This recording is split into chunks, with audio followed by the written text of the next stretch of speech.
fact. And that's what the National Party now pretends to think is the way forward in their concert with the Maori Party. Mr. Speaker, great New Zealanders, leaders of the past, both Maori and non-Maori, knew their people. They built this country. They worked hard to provide jobs, healthcare, education and housing for everyone. Every month, a health visitor visited every school, dental nurses, free milk, all the things that made us an incomparable society, all now abandoned by a party that claims to be national and really has no right to call itself that. It is the global party, the internationalist party. We'll do anything if it gets us back into power party. Mr. Speaker, New Zealanders will never accept the separatism in whānau ora, and National was strangely silent about this during the election campaign. On this matter, there was not a mutter, not a syllable, not a murmur, not a sound. And when you bring in 500,000 new visitors, as they have done in the last 25 years, pray tell me, where do they fit in this scheme of separatism that this government is pursuing? And while we're on this coalition agreement, let's look at another outrage, the review of New Zealand's constitutional arrangements. And we warned at the Kelson speech on the 6th of September about that as well. National and the Maori Party are going to progress the review of New Zealand's constitutional arrangements with the Treaty of Waitangi as its cornerstone. What do you think of that? Oh yes, it is nonsense, I understand that. It is nonsense. This three-clause document is now going to be the cornerstone of our future constitution. But we can't say too much about it. Let's keep it behind closed doors. My question, Mr. Speaker, to all in this country is, what about the 4 million plus other New Zealanders who live here?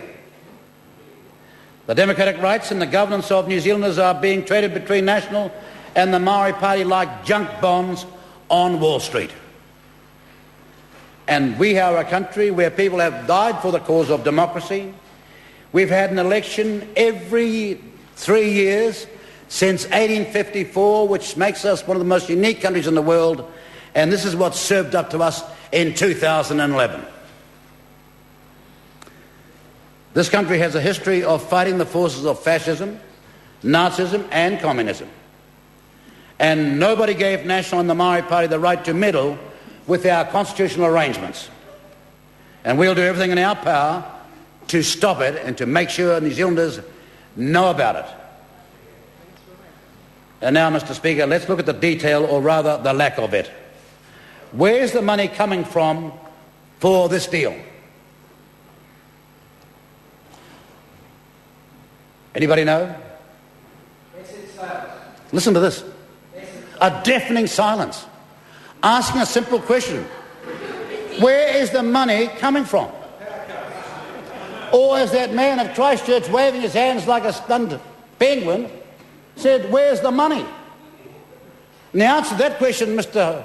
Key, was, well, your mates have got it. That was the answer that they should have got that night in front of the Christchurch press with that massive banner that would have done Nazi Germany proud, the so-called debate. Where's the money? Well, the mates of the National Party have got it, which explains why Mr. Key spends so much time seeing the boys at Macquarie Bank. Go check his diary when you've got a spare moment. When you've got a spare moment. Beg your pardon? Oh, no, I know that Jerry is not liking this. But this is truth and tell time. It's truth and tell time.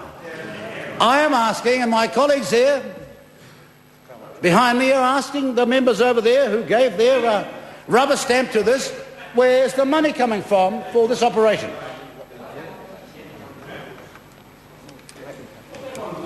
Don't tell us that we're going to sell power stations and lakes and rivers to fund whānau ora. Please don't tell us that. Because as we know, and Mr. Henare knows over there, all around Maoridom, the seas and the water have enormous mythology. Are we going to sell that to China? or Japan. Or it's not a laughing matter, Mr. Fable. It's far beyond that. As that member will find before Christmas is halfway underway, when he goes home and he learns that you can fool some of the people some of the time, and some of the people most of the time, but you can't fool all the people all the time, and particularly not the Maori people when it comes to their treasured assets. The Prime Minister though, this year, the Prime Minister gave, listen to this and learn. The Prime Minister this year gave 3 different reasons for privatising state assets. In February he said that they were going to sell assets to repay debt. Then someone reminded him that the problem wasn't the public debt, it was the private debt. So they then said he was going to sell state assets to buy other state assets. Now this is fascinating, isn't it? Well, we got to learn later on that these other state assets were schools and hospitals that have no revenue, in fact have an ongoing cost. So I thought to myself, this has got to be a Merrill Lynch special. This has got to be Merrill Lynch at its best. The kind of thing that brought the Western world to its knees with deceit and corruption at Wall Street. That's what happened. Now, when that went down like a lead balloon, he went back to reinvesting the money in new investments, but we didn't know which ones. And right in the heat of the campaign, when that wasn't going over too well, this is what Mr. Key said. He said, there's going to be a... Well, our vision is to straighten the country out and not come along like the Greens did and say we are the most aligned party to National. Oh, yes. Before the election, it was we want a Labour-led government. We want to be in cabinet. In fact, we want to be a finance minister. I know I've struck a nerve. The challenge came from the member's colleague, now face the response. Here's what happened. Before the election, everywhere they went, told all the Labour supporters, look, you can vote for us, the Greens, because we're going with Labour. And in fact, we're going to form a cabinet with them. So more than half of the Greens' vote came from them, the Labour Party. And straight after the election, change of plan. They publicly told the Clerk of the House, the Speaker, the rest of us, that we are the most non-aligned party in this Parliament. The Greens said that. And I'm going to make sure the next 3 years every darn Green voter gets to hear what happened the last month. Before the election, our ever-abiding affection with Labour, and straight after it, we have an MOU with National. A memorandum of understanding with the National Party. You can't have your political cake and eat it too. Oh, no. We are not going to move on. We want peace and transparency at this Christmas time. New Zealanders must know what's going on, because the last thing we're going to do, if we're going to defeat this government in 2014 or whenever they throw in the towel, is have fair weather friends. We want to know who's with us and who's against us.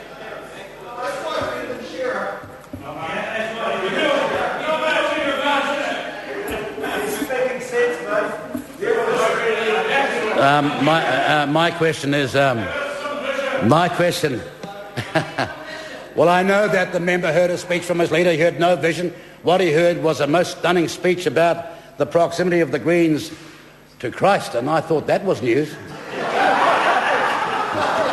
I've heard a few things in my time in politics, but I really think that might take the Christmas cake.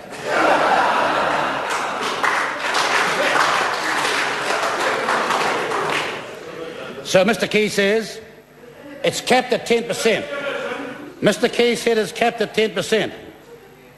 Now, let me ask, how does this work?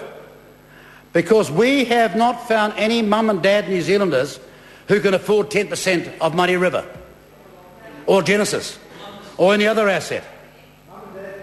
This is simply more deception. My colleague's quite right. He says Mum and Dave Fay and Richwhite might. Yeah, they might be able to, but nobody else. I know they're toast friends. You know, Mighty River is a jewel in the crown of state assets. So why sell it? We all know it'll end up in foreign hands. Is that 5 minutes? Thank you very much. That'll be all I need. We all know it'll end up in foreign hands. I don't believe me or New Zealand First. Ask Treasury. That's what they said. You sell this into New Zealand ownerships, try and make it 10%, doesn't matter. In time, it will go into foreign hands. Just like Contact Energy. And whilst we're at it, how could this person who sold Contact Energy with no business acumen whatsoever end up heading Genesis? Talking about jobs for the girls and the boys. Unbelievable. Number 2 in a Chinese bank, second biggest bank in China, former leader of the National Party, on the board, no banking experience. Oh, now, Mr. Henare, was that member not the one who said, I will never work with her ever? That's him. That's him. That's him. Never work with her ever. And then, the member can't say that. He can't say that's what I told him to say. That's what he said, but he volunteered himself. And there's no greater shame in the Maori world than hiding behind the skirts of a woman. No greater shame in the Maori world than hiding behind the skirts of a woman. No amount of noise is going to win this debate. A point of order, Materia Ture. I consider that to be a sexist remark and I take personal offence and ask that the member be required to withdraw and apologise for it. Speaking to the point of order. Mr. Speaker, for a member to say that, as the member for the Green Party just did, who claims to have some knowledge of Maori, is to demonstrate how little she knows about the Maori world. That is an old saying that has been there for centuries, pre- and post-European times. Yeah, look, I'm not sure that we're making a lot of progress, and I just think we should move on and not refer to that matter again. Honourable Winston Peters. Materia Ture. My understanding is that where a member has taken personal offence, that is entitled to be taken seriously by the Speaker, and that in those circumstances the member who has made the offending remark is required to withdraw and apologise under the standing orders. I'll take Honourable Trevor Mallard. Mr. Speaker, that's clearly not the case. It couldn't possibly be the case that a general comment made in that way can be applied specifically to an individual. The personal offence would be if the accusation was that Ms. Ture was hiding behind Russell Norman or something similar, not a general comment. Yeah, look, it's a matter of really whether the rules have been broken, and my test on this, and I think it's Speaker's ruling 53, page 53, is the House offended? Because a member can stand up on any occasion and say, I take offence at that.